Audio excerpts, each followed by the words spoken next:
saya bilang ya, Pak Jokowi itu tidak pernah berpidato kepada rakyat Indonesia yang menyatukan rakyat. Belum pernah. Bung Karno dulu semua pidato-pidatonya menyatukan rakyat. Musuh kita ada di luar. Inggris kita linggis, Amerika kita setrika. Gitu loh. Jadi teralihlah perhatian kita kepada musuh besar. Gitu. Kita menyatu, melawan musuh negara, melawan pengkhianat yang datang merongrong kita dari luar. Lah ini enggak, pidatonya dari awal ngadu domba rakyatnya sendiri. Pisahkan agama dengan politik, ya kan? Saya Pancasila, kamu bukan, ya kan? Sampai begitu. Ini sekarang begitu, diajak berantem relawan-relawan. Ini relawan ini nggak ada aktenya, nggak ada. Ini kumpulan nggak jelas, ya kan? Tiba-tiba kumpulan-kumpulan kayak begini, karena bukan partai politik ya. Kalau partai politik itu ada mandat, ya kan? Ada kejelasan. Posisi mereka di mana? Siapa penanggung jawabnya? Namanya relawan kan orang rela, ya kan? Yang datang berkerumun dengan ketidakjelasan itu mau disuruh berantem. Nanti kalau berantem siapa yang tanggung jawab? Namanya relawan, ya kan? Kita nggak bisa lacak ini orang siapa. Dan itu bisa menciptakan anarki. Dan sekali lagi, berhentilah memecah belah rakyat. Pak Jokowi itu harus mulai pidato sebagai negarawan. Yang membuat kita semua terpukau. Nah ini yang saya bilang.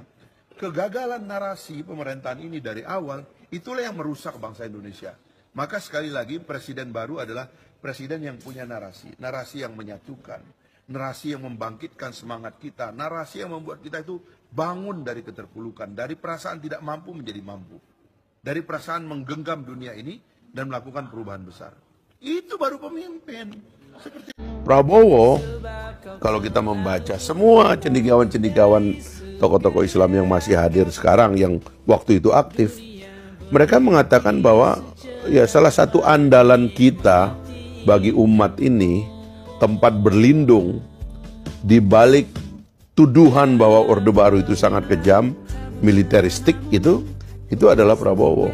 Jadi Prabowo hadir itu justru kemudian menjadi teman bagi kelompok Islam, para kiai, para ulama, para habaib, yang kemudian Anda bilang tadi ada institusinya, tempat terjadinya dialog, bahkan kedekatan-kedekatan yang saya anggap itu luar biasa gitu, karena Pak Prabowo akhirnya seolah-olah pada waktu itu dilakonkan sebagai panglima lah dari kalangan orang Islam ini gitu.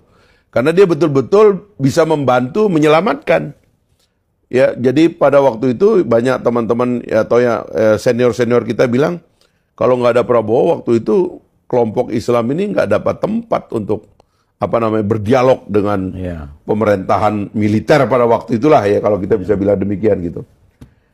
Nah jadi dan itu Prabowo nggak pernah berhenti gitu. Jadi Prabowo tidak pernah punya jarak apapun dengan kelompok Islam.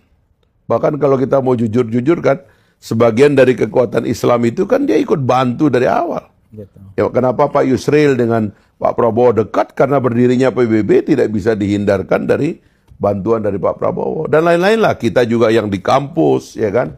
Saya ingat betul dulu saya sebagai ketua dari Persatuan Aksi Mahasiswa Muslim kan, diterima oleh Pak Prabowo dan kita ngobrol sampai larut malam di rumah beliau di Kemang itu. Kita diskusi banyak hal gitu. Nah jadi saya kira ini adalah hal-hal yang banyak orang menganggap bahwa hubungan antara Islam dengan Pak Prabowo itu seolah-olah sesuatu yang dibuat-buat dan baru gitu loh. Orang tidak mengetahui bahwa Prabowo adalah manusia sejarah gitu ya. Dan bagian dari sejarahnya adalah menjadi pembela kelompok-kelompok yang tersingkirkan dan juga tertindas pada waktu itu. Dan saya kalau bisa bicara bahwa salah satu sebab kemudian terjadinya konflik di elit militer, kalau kita bilang itu konflik ya, salah satunya adalah karena perbedaan sikap terhadap kelompok Islam, terutama begitu. Sehingga yang saya kalau membela Pak Prabowo dalam tuduhan-tuduhan lama itu, saya bilang itu ya dinamika elit.